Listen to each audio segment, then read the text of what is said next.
السلام علیکم. آپ کو پتہ ہے کہ ہم جو عفو درگزر ہم نے پڑھا اس کی فضیلت بھی تھوڑی سی اتنا کچھ پڑھ لیا لیکن فضیلت بھی ہمیں اچھی طرح اس کی جاننی چاہیے.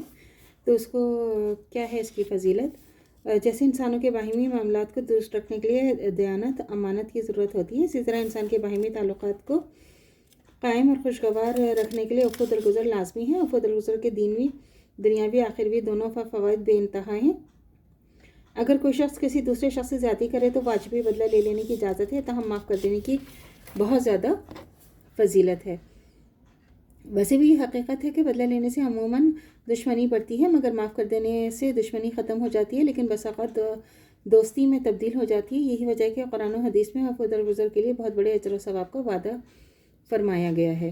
حضرت ابو درداء رضی اللہ تعالیٰ عنہ بیان کرتے ہیں کہ میں نے رسول خدا صلی اللہ علیہ وآلہ وسلم کو فرماتے سنا کہ جس شخص کے بدن کو کچھ صدمہ پہنچے اور وہ صدمہ پہنچانے والے سے اس کا قصاص نہ لے بلکہ اسے معاف کر دے تو اللہ تعالیٰ اس کے باعث اس کا ایک درجہ بلند کر دیں گے اور اس کا ایک گناہ معاف فرما دیں گے. اس بات کو میرے دونوں کانوں نے سنا اور میرے دل نے اسے یاد رکھا. ابن ماجہ کی حدیث ہے.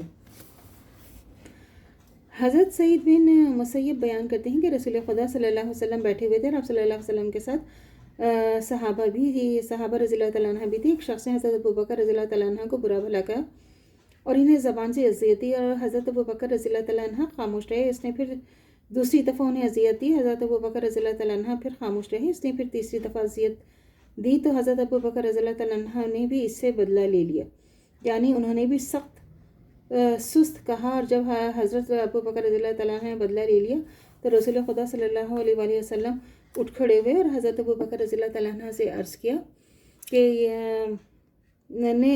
یا رسول اللہ صلی اللہ علیہ وسلم کیا آپ مجھ سے ناراض ہو گئے ہیں؟ تو رسول خدا صلی اللہ علیہ وسلم نے فرمایا کہ بات یہ ہے کہ جب شخص تمہیں اذیت دے رہا تھا آسمان سے ایک فرشتہ اترا تھا اور جو کچھ یہ شخص تمہیں کہہ رہا تھا اس کی تکذیب کر رہا تھا. پھر جب تم نے بدلہ لے لیا تو شیطان آ پڑا اور جب شیطان آ جائے تو میں بیٹھنے والا نہیں ہوں. ابو داؤد کی حدیث ہے.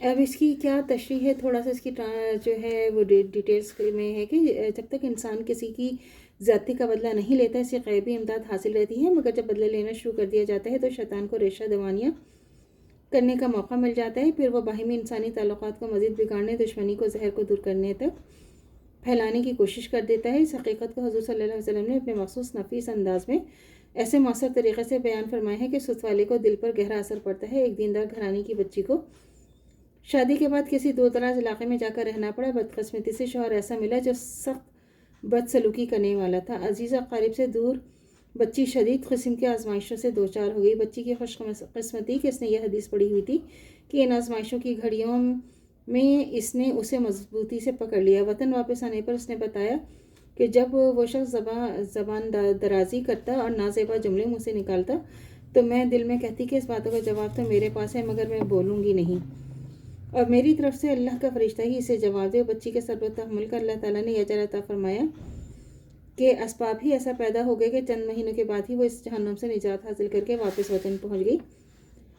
بچی کے سرپرستوں نے کوشش کر کے ظالم شخص سے علیحدگی کروا کر اسے ایک دوسری جگہ شادی کر دی اور یہ شوہر اتنا قدردان، مہربان اور سچا ہمدرد ثابت ہوا کہ بچی بہت زیادہ خوش قسمت خواتین میں شمار ہوتی ہے. اور حقیقت یہ ہے کہ خدا کے رسول صلی اللہ علیہ وآلہ وسلم نے زیادہ انسانوں پر شفقت فرمانے والا اور کون ہو سکتا ہے. جن اعمال اور افعال کو انہوں نے نیک اعمال قرار دے دیا وہ صرف آخرت ہی میں نہیں بلکہ دنیا میں بھی سچی کامیابی کی ضمانت ہے. تو اللہ تعالیٰ سے دعا کرنی چاہیے جو ہمارے ایمان ہے مرتے دم تک قائم و دائم رہے، خاتمہ بالخیر ایمان پر ہو. اجازت دیجیے.